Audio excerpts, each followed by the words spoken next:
ಆಯಲು ನಮಸ್ಕಾರ. ನಾನು ನಿಮ್ಮ ಅರ್ಚನಗೌಡ. ವೆಜ್ ಪೀಝಾ ಮಾಡೋದು ಹೇಗೆ ಅಂತ ಹೇಳ್ಕೊಡ್ತಾ ಇದ್ದೀನಿ. ಸೊ ನಾನೀಗ ತೋರಿಸ್ತಾ ಇದ್ದೀನಿ. ಕ್ಯಾಪ್ಸಿಕಮ್, ಆನಿಯನ್ ಮತ್ತು ಟೊಮೊಟೊನ ಹೆಚ್ಚಿಟ್ಕೊಂಡಿದ್ದೀನಿ. ಅದಾದಮೇಲೆ ಪೀಝಾ ಸಾಸ್ ಮಾಡ್ಬೇಕಂತ ಹೇಳ್ಬಿಟ್ಟು ಬೆಳ್ಳುಳ್ಳಿ ಮತ್ತು ಈರುಳ್ಳಿನ ಸ್ವಲ್ಪ ಹೆಚ್ಚಿಟ್ಕೊಂಡಿದ್ದೀನಿ.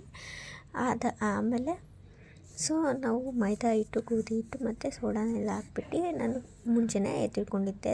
ಫಸ್ಟ್ ಟೈಮ್ ಎಲ್ಲ ಮಾಡ್ತಿರೋದು, ಯಾವ ರೀತಿ ಇರುತ್ತೆ ಏನು ಅಂತ ಗೊತ್ತಿಲ್ಲ. ನೋಡಿ, ಫಸ್ಟ್ ಟೈಮ್ ಮಾಡ್ತಾಯಿದ್ದೀನಿ. ನನಗಂತೂ ತುಂಬ ಅಂದರೆ ತುಂಬ ಎಕ್ಸೈಟ್ಮೆಂಟ್ ಆಗಿದ್ದೀನಿ, ಹೇಗಿರುತ್ತೋ ಏನೋ ಅಂತ ಹೇಳ್ಬಿಟ್ಟು. ನಾನು ಸ್ಟವ್ನ ಹಚ್ಬಿಟ್ಟು ಒಂದು ಕಡಾಯಿ ಇಟ್ಟು 2-3 ಸ್ಪೂನ್ ಆಗೋಷ್ಟು ಆಯಿಲ್ನ ಹಾಕ್ತಾಯಿದ್ದೀನಿ. ಆಯಿಲೆಲ್ಲ ಹಾಕಿದ ಮೇಲೆ ನಾವು ಹೆಚ್ಚಿಟ್ಕೊಂಡಿರುವಂಥ ಟೊಮೊಟೊ ಪೀಝಾ ಸಾಸಿಗೆ ಅಂತ ಹೇಳ್ಬಿಟ್ಟು ಎತ್ತಿಟ್ಕೊಂಡಿರುವಂಥ ನಮ್ಮ ಬೆಳ್ಳುಳ್ಳಿ ಮತ್ತು ಈರುಳ್ಳಿನ ಹಾಕ್ತಾಯಿದ್ದೀನಿ. ಅದೆಲ್ಲ ಹಾಕಿದ್ಮೇಲೆ ಗೋಲ್ಡನ್ ಫ್ರೈ ಬರೋವರೆಗೂ ನಾವು ಅದನ್ನು ಫ್ರೈ ಮಾಡಬೇಕಾಗುತ್ತೆ. ಅದೆಲ್ಲ ಗೋಲ್ಡನ್ ಕಲರ್ ಬರ್ತಾಯಿದೆ ಅಂತ ಗೊತ್ತಾದಮೇಲೆ ನಾವು ರುಬ್ಬಿಟ್ಕೊಂಡಿರ್ತೀವಲ್ವ ಈ ಟೊಮೊಟೊ ಪೇಸ್ಟ್ನ ಅದಕ್ಕೆ ನಾವು ಆ್ಯಡ್ ಮಾಡಬೇಕಾಗುತ್ತೆ. ಅದೆಲ್ಲ ಆ್ಯಡ್ ಆದಮೇಲೆ ಅದು ಮಿಕ್ಸ್ ಮಾಡ್ಕೋಬೇಕು. ಅದು 2-3 ನಿಮಿಷ ಆಗುವಷ್ಟು ಅದು ಬೇಯಬೇಕಾಗುತ್ತೆ.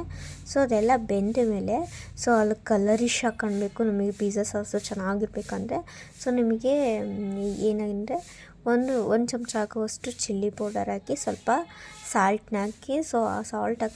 ಸಾಲ್ಟು ಮತ್ತು ಚಿಲ್ಲಿ ಪೌಡರ್ನ ಹಾಕೋದ್ರಿಂದ ಚಿಲ್ಲಿ ಪೌಡರ್ ರೆಡ್ಡಿಶ್ ಆಗಿ ಸಕ್ಕತ್ತಾಗಿ ಕಾಣ್ತಾಯಿತ್ತು. ನಮ್ಮ ಮನೆ ಮತ್ತು ತುಂಬ ಅಂದರೆ ತುಂಬ ಚೆನ್ನಾಗಿ ಕಾಣ್ತಾಯಿತ್ತು. ಫಸ್ಟ್ ಟೈಮ್ ಮಾಡ್ತಿರೋದು, ತುಂಬಾ ಖುಷಿ ಆಯಿತು ನನಗಂತೂ. ಅದು ಏನು ಹೇಳಿ, ಪೀಝಾ ಸಾಸ್ ನೋಡ್ತಿದ್ರೆ ತುಂಬಾ ಖುಷಿ ಆಯ್ತಾಯಿತ್ತು ನನಗಂತೂ. ನೋಡ್ತಾ ಇದ್ದೀರಲ್ವ, ಈ ಥರ ನಾವು ಚಿಲ್ಲಿ ಪೌಡರೆಲ್ಲ ಹಾಕಿದ್ಮೇಲೆ ಮಿಕ್ಸ್ ಮಾಡ್ಕೋಬೇಕಾಗುತ್ತೆ. ಮಿಕ್ಸ್ ಎಲ್ಲ ಮಾಡ್ಕೊಂಡ್ಮೇಲೆ ನೋಡಿ ಎಷ್ಟು ಚೆನ್ನಾಗಿ ಕಾಣ್ತದೆ ಅಲ್ವಾ. ಈ ಥರ ಮಿಕ್ಸ್ ಎಲ್ಲ ಮಾಡ್ಕೊಂಡಾದ್ಮೇಲೆ ನಾನು ಮೈದಾ ಹಿಟ್ಟನ್ನು ಕಲಸಿ ಇಟ್ಕೊಂಡಿದ್ನಲ್ವ, ಅದನ್ನು ನಾನು ತೊಗೊತಾ ಇದ್ದೀನಿ. ನಾನು ಮಾಮೂಲಿ ಎಲ್ಲರಿಗೂ ಚಪಾತಿ ಅಥವಾ ಪೂರಿ ಎಲ್ಲರಿಗೂ ಮಾಡೋಕ್ಕೆ ಕಂಪಲ್ಸರಿ ಬಂದೇ ಬರುತ್ತೆ ಅಂತ ಅಂದ್ಕೊತೀನಿ.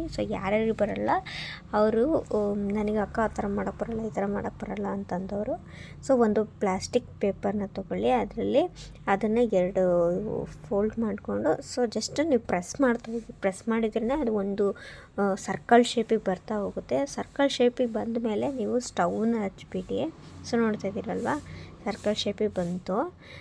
ಇದು ಬಂದ ಮೇಲೆ ಸ್ಟವ್ನ ಹಚ್ಬಿಟ್ಟು ನಾವು ಪ್ರೆಸ್ ಮಾಡಿ ಇಟ್ಕೊಂಡಿದ್ವಲ್ಲ ಅದನ್ನು ನಾನು ಸ್ಟವ್ ಮೇಲೆ ಹಾಕ್ತಾಯಿದ್ದೀನಿ. ಹಾಕಿದ ಮೇಲೆ ಸ್ಪೋರ್ಕ್ನ ತಗೊಂಡು ನಾನು ಅದಕ್ಕೆ ಚುಚ್ಚುತ್ತಾ ಇದ್ದೀನಿ. ಯಾಕೆ ಅಂತಂದರೆ ಬೇಗ ಬೇಯಲಿ ಅಂತ ಹೇಳ್ಬಿಟ್ಟು.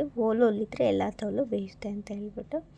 ನೋಡಿ ಎಷ್ಟು ಚೆನ್ನಾಗಿ ಅದು ಮಾಡೋದ್ರಿಂದನೂ ಕೂಡ ಚೆನ್ನಾಗಿ ಕಾಣ್ತಾ ಹೋಗುತ್ತೆ. ಅದೆಲ್ಲ ಚೆನ್ನಾಗಿ ಮಾಡ್ಕೊಂಡಾದ್ಮೇಲೆ ನಾನು ಪೀಝಾ ಸಾಸ್ ಅಂತ ಹೇಳ್ಬಿಟ್ಟು ಏನು ರೆಡಿ ಮಾಡಿ ಇಟ್ಕೊಂಡಿರ್ತೀನಲ್ವ, ಆ ಪೀಝಾ ಸಾಸನ್ನ ತೊಗೊಂಡ್ಬಿಟ್ಟು ನಾನು ಇದು ಫುಲ್ಲು ಅಪ್ಲೈ ಮಾಡ್ಕೊಬೇಕಾಗುತ್ತೆ.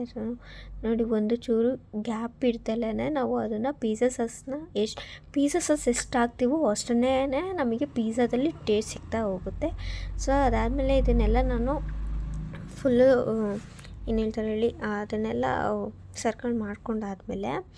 ಸರ್ಕ್ಯುಲೇಷನ್ ಆದಮೇಲೆ ನಾನು ಹೆಚ್ಚಿಟ್ಕೊಂಡಿರ್ತೀನಲ್ವ ಕ್ಯಾಪ್ಸಿಕಮ್ಮು ಮತ್ತು ಆನಿಯನ್ನು, ಟೊಮೊಟೊನೆಲ್ಲದನ್ನು ನಾನು ಒಂದೊಂದಾಗಿಯೇ ಇಡ್ತಾ ಹೋಗ್ತೀನಿ.